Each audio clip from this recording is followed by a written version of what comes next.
Carvajal é a peça central dessa denúncia e não tem ninguém comentando. Eu tô aqui pasmo, assustado de ver o G1 e a CNN, todos em silêncio.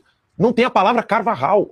Não tem Hugo Carvajal. O cara escreveu uma carta aberta dizendo pro Trump, Eduardo, ó, tenho informações aqui, mete bronca. Depois da carta dele, o Maduro é preso. E aí, depois do Maduro preso, é descoberto, então, documentos da CIA, dados da inteligência, isso o Ramage vai poder dar mais detalhes, mostrando que sim, todo mundo sabia. Todo mundo sabia e não levou pro Donald Trump. Ou seja, acabou a tese de teoria da conspiração. Agora já não é mais teoria da conspiração. Mas eu tô feliz, Alan, porque é o seguinte, a gente tá muito bem acompanhado, né? O pessoal faz aquela chacota. Vamos botar o nosso chapéu de alumínio aí, rapaziada. Bota aí. Aí quem tá botando? Tá botando o Eduardo, tá botando o Alan, o Ramagem, o Trump. Todo mundo tá botando o chapéu de alumínio agora. Porque é o seguinte, as pontas estão todas conectadas cada vez, Alan. Eu tava acompanhando aqui a timeline, inclusive eu compartilhei o link aqui no meu X. Se você estiver assistindo também, já curte lá e compartilha o link também nas redes sociais. Porque eu acho que esse daí é o acontecimento mais importante das últimas décadas. Não só da América Latina, mas de todo o Ocidente. Porque a gente, primeiro, não está falando só da eleição venezuelana, a gente está falando da eleição dos Estados Unidos. E não há como imaginar que o Brasil esteja fora dessa bagaça. Gente, vai aparecer alguma coisa. Porque as pontas estão muito soltas. Você vê só. Perguntas. Por que o Alexandre de Moraes decretou como sigiloso aquele inquérito de invasão hacker 2018? Abrindo depois uma investigação contra o Jair Bolsonaro e o deputado Felipe Barros por terem feito aquela live em agosto de 2021. Por que isso? Foi para defender a democracia mesmo? Por quê? Que em Quito, em 2014, na nona cúpula da Unasul, que é o nome fantasia do Foro de São Paulo, foi se dado ali como recomendação a criação de uma unidade eleitoral eletrônica para a América Latina, num tempo em que a esquerda estava com todo mundo de presidente na América Latina.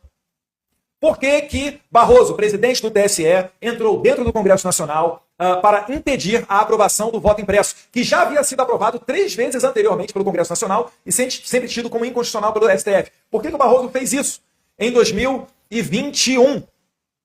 A PEC da Bia Kicis 315, porque teve que ser PEC, né? Porque por lei federal o STF invalida, diz inconstitucional, então vamos mudar a Constituição.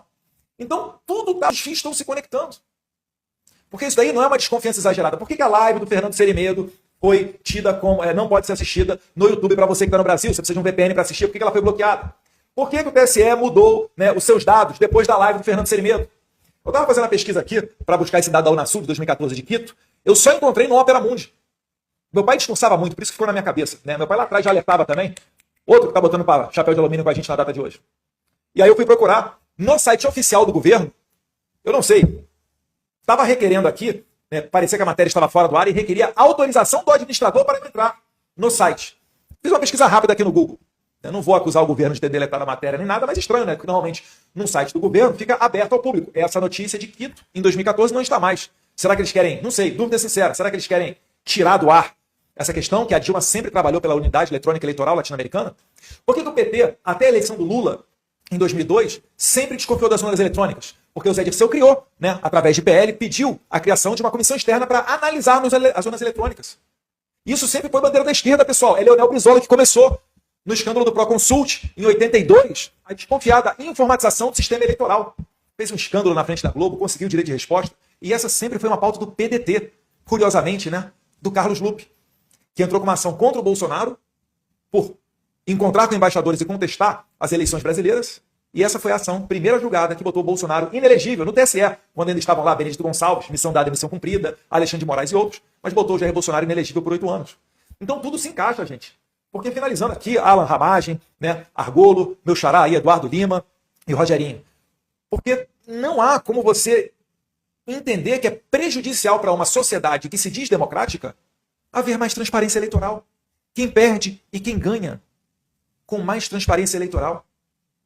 Ah, mas o Bolsonaro foi eleito nesse sistema. Eduardo, você foi o deputado federal mais votado da história graças a esse sistema. E o que eu sempre falava? E é com a autoridade de mais votado da história, do Jair Bolsonaro presidente, que a gente quer dar mais transparência. Isso não é privilégio, não é favorecimento. Só o sistema democrático pode ser passível de crítica para que ele seja melhorado. Uma ditadura não permite crítica. E o que a gente está vendo é isso, a criminalização da opinião sobre o processo eleitoral.